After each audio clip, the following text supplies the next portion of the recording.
Jalpaiguri district Calcutta high court இருக்கிற இடம் வந்து இந்த கேஸ் போட்டிருக்காங்க. யார் போட்டிருக்காங்கன்னா விஸ்வ இந்து பரிஷத் போட்டிருக்காங்க. அக்பர், சீதா இந்த ரெண்டு பேர் இருக்கிற ரெண்டு சிங்கங்க. இது வந்து Siliguri Bengal wild animals park சிலிகுரியில் இருக்கிற அந்த பார்க்குக்கு வந்திருக்கு இந்த ரெண்டு சிங்கமும். இந்த ரெண்டு சிங்கத்தையும் ஒரே இடத்துல போடக்கூடாது அப்படின்ட்டு விஸ்வ இந்து பரிஷத்து இந்த கேஸ் போட்டிருக்காங்க. இதை பார்த்தபோது எனக்கு ஒரே இரிட்டேட்டிங்காக ஃபீல் ஆச்சு. என்னடா இது விஸ்வ இந்து பரிஷத்து சிங்கத்தில் கூட மதம் பார்க்குறானுங்க. சீதான்ற பேரும் அக்பர்ன்ற பேரும் இது ரெண்டும் ஒன்றா இருக்கக்கூடாது.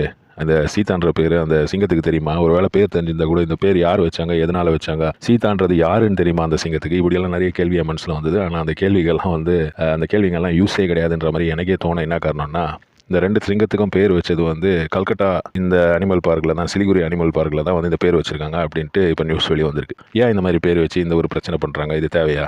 சீதான்ற பேர் ஒரு ஹிந்து கடவுளுடைய பேர். அந்த சீதான்ற பேர் வச்சு இப்படி கிண்டல் பண்ணுமா?